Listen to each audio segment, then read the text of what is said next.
I used to think that keeping my struggles to myself made me stronger.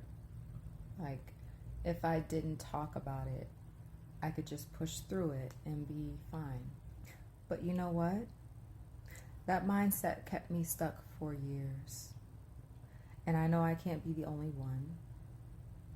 Have you ever felt like opening up makes you weak?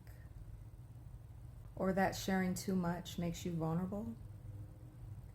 If that's you, keep watching because we're about to unpack all of that. See, I grew up in a household where we were taught to keep things private. Even when major things happened, like when my dad passed away, we were told not to tell anyone. I remember my mom specifically saying, don't tell the counselors, don't tell the teachers.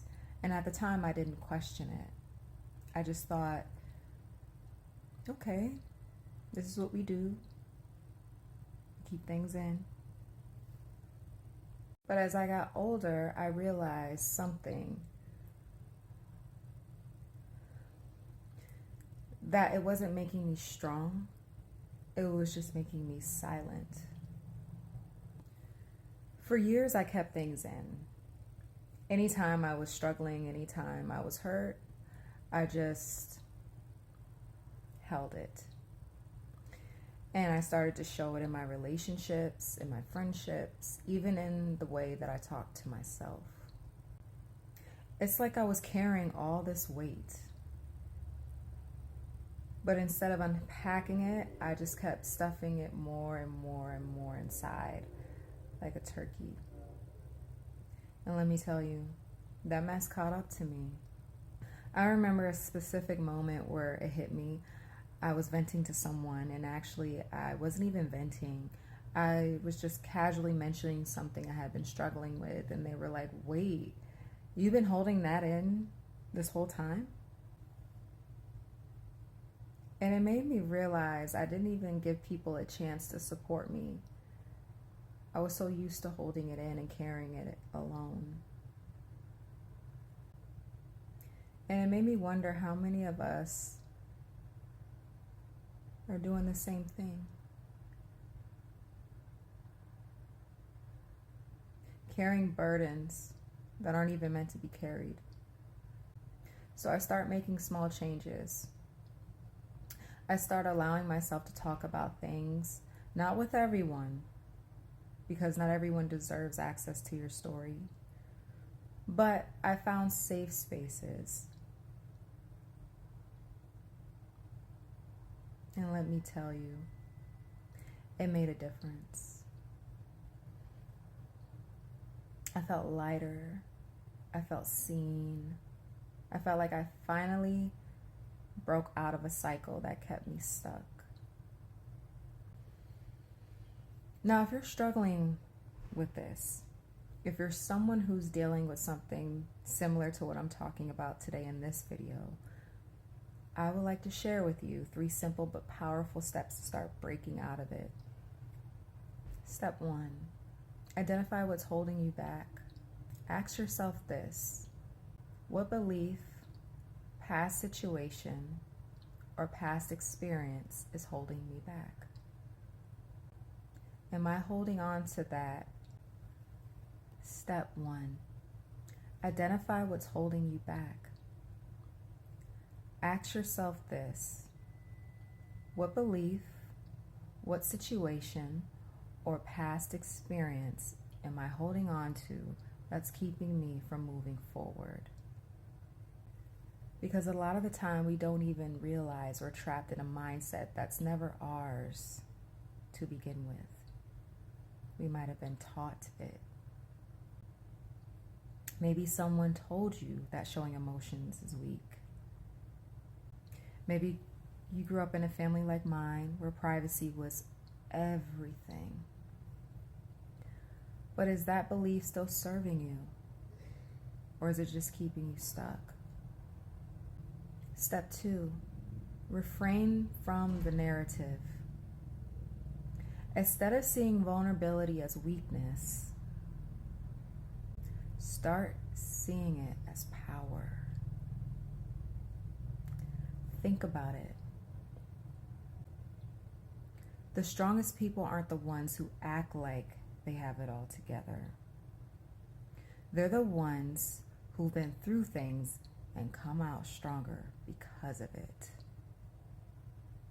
And listen, I'm not saying you have to spill your life story to everyone, but start sharing and recognizing that sharing, even in small ways, is a way of taking back control. I like to do it by recording myself. I can see how I respond to things. I can see my facial expressions. I can see how I react. And I don't want to say my biggest critic, but I'm able to know whether I'm being honest with myself or putting on an act. Some people like therapy. I don't really like therapy myself.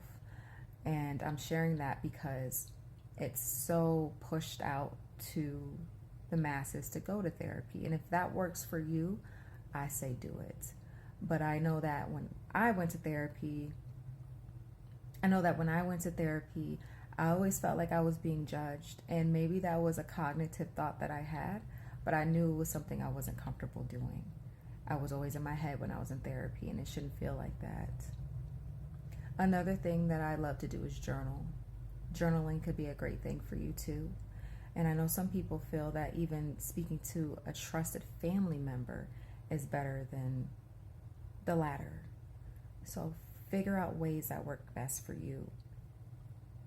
Another option that I stand behind and I think is great is audiobooks or books itself when it comes to critical thinking skills, short-term memory, emotional attachment styles, etc. There's so many books out there that are short and long that you can read or listen to as you go throughout your day that could help you with whatever you may be dealing with inside. Like I used to think, oh, if I talk about what I've been through, people are going to judge me.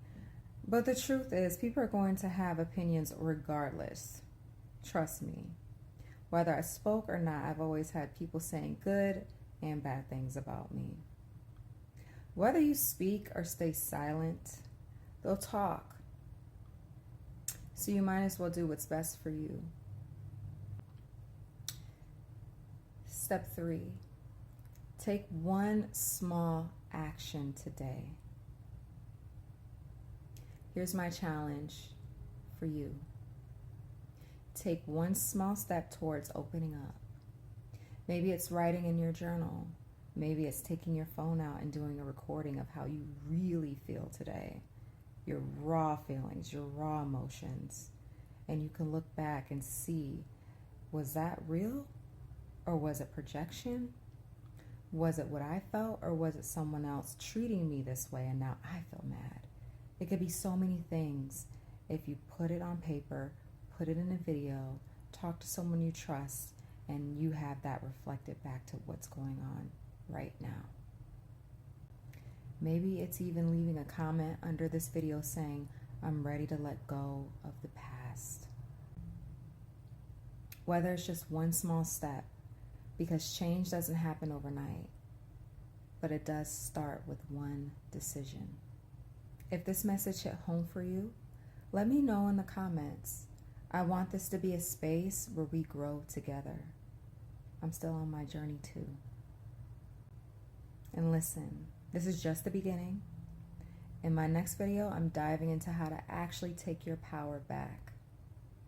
When people have made you feel small, it can feel like you're alone, and you're not.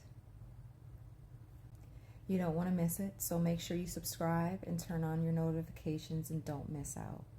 And I want to thank you for joining me on this journey. And remember, we don't owe anyone our pain, but we do owe ourselves a chance to get past it. I'll see you in the next video.